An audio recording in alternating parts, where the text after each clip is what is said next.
মলুয়া আজকে আপনাদের এই ভোজসভায় পায়েস পরিবেশন করবে, তাহলে সেটাও মেনে নিন। যদি আপনারা যুবরানীর কাজের প্রতিবাদ না করতে পারেন, তাহলে যুবরাজের সিদ্ধান্তে বিরোধিতা করছেন কি করে?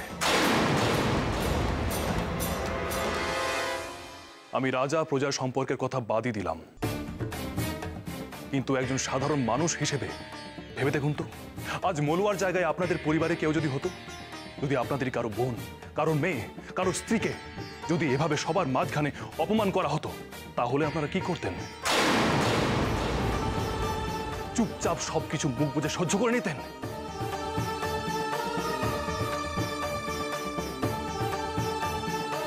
মানছি মলুয়া একজন বেদেনী, কিন্তু ও তো কারো বোন, কারো মেয়ে, কারো স্ত্রী।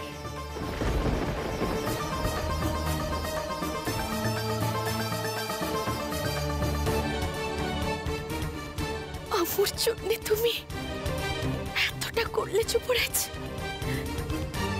তুমি আম্মুকে এত ভালোবাসো? বেদেনী তো তাকে মানুষ বানিয়েছে, কিন্তু কালাচাঁদ তো তাকে আর 5 জন মেয়ের মতো করে গড়েছেন।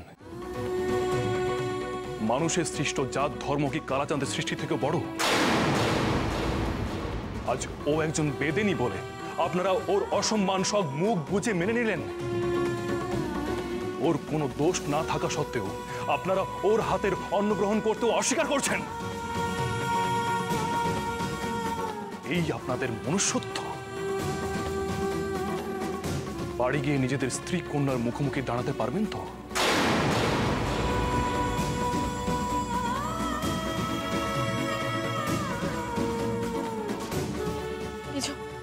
সূর্য এসব কি বলছে? আমি সূর্যকে মানুষ করতে সফল হয়েছি দিদি। আজ মা হিসাবে আমার গর্ব হচ্ছে। মা হওয়ার সাথে সাথে তুই কিন্তু এই রাজ্যের রানী, এই কথাটা ভুলে যাস না মেজো।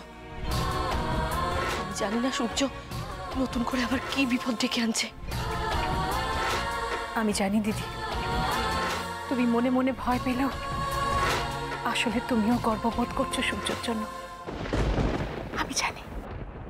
আপনাদের কি এখনো মনে হচ্ছে আমি ভুল বলছি?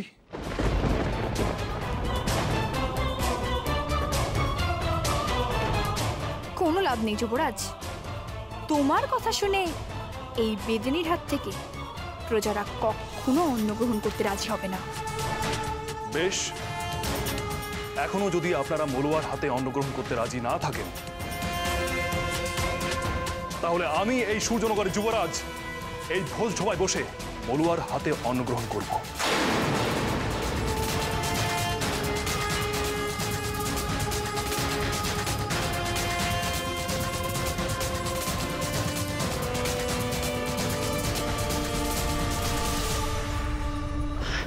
তোকে এত করে বোঝাচ্ছি, তুই কেন বুঝতে চাইছিস না? আরে বাবা, এখানে হচ্ছে রাজনীতির খেলা।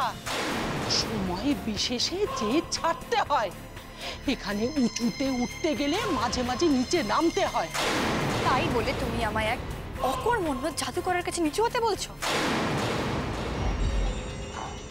দেখুন দেখুন দেখুন, ও প্রায় পুরোটাই কিন্তু ধুয়ে মুছে চকচকে করে ফেলেছে। এবার যদি এই স্থান আবার অপরিষ্কার হয়ে যায়,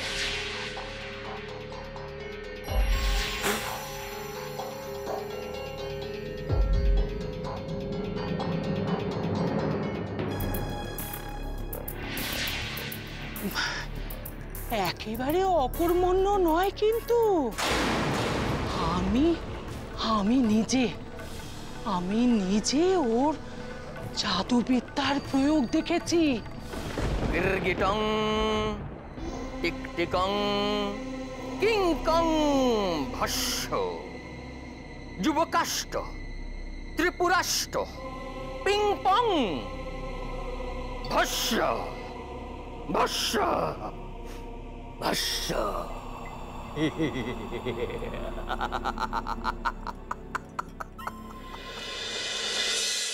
ওর ওপর আমার কোনো আস্থা নেই। মোক্ষম সময় ও জাদু কাজেই আসে না, তখন কেবল মলুয়ার জাদুই চলে। চেষ্টা করে দেখতে তো ক্ষতি নেই। যেভাবেই হোক ওই বেদিনীকে তোর জীবন থেকে সরাতে হবে। কিন্তু আমি যে ইতিমধ্যেই ওই জাদুকরকে আমার শত্রু বানিয়ে ফেলেছি।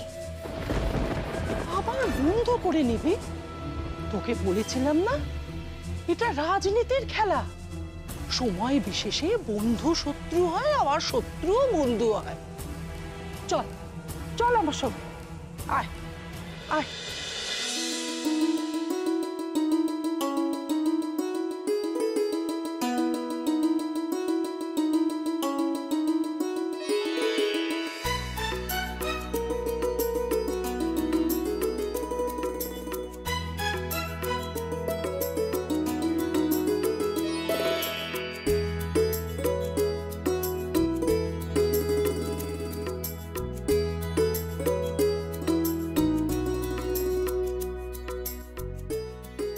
আজ তোমার হাতে না খেয়ে চলে গেলে সত্যি বড় অন্যায় হতো।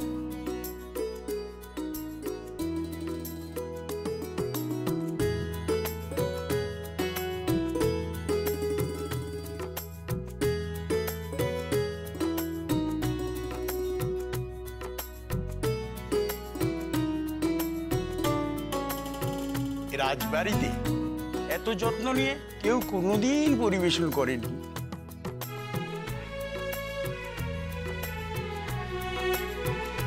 বেঁচে থাকো মা, বেঁচে থাকো।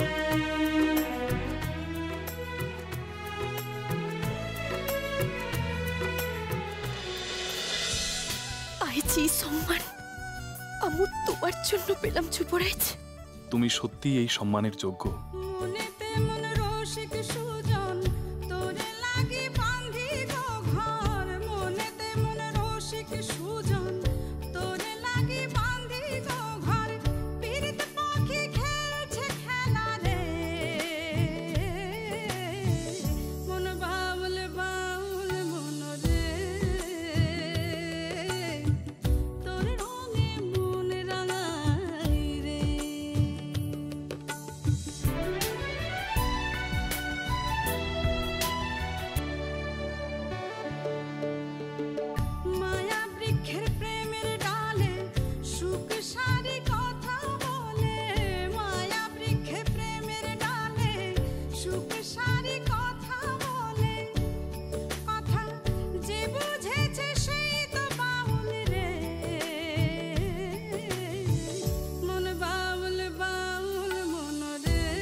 সব পায়েস তো এখানেই দিয়ে দিলে। আমরা কি উপোস করে থাকবো?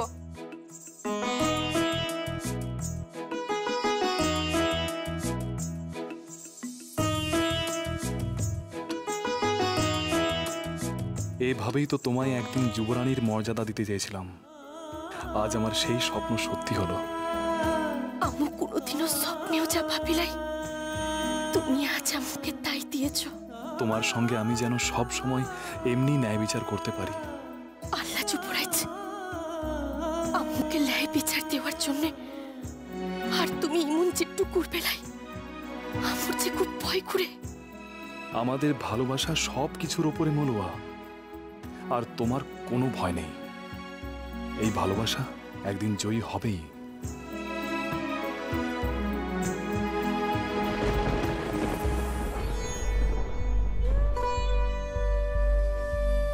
খবরদার এদিক পারে আসবি না। যুবরানী কারোর সঙ্গে কথা বলবে না। বেরিয়ে যা, বেরিয়ে যা এখান থেকে। আমার মাথা টিপে আজ রাতে তোমাকে উর্মিমালার ঘরেই থাকতে হবে। আমার একান্ত অনুরোধ, আপনি আমার উর্মিমার রূপ ফিরিয়ে দিন। উর্মিমালাকে বলুন এসে আমার পা ধরে আমাকে অনুরোধ করতে।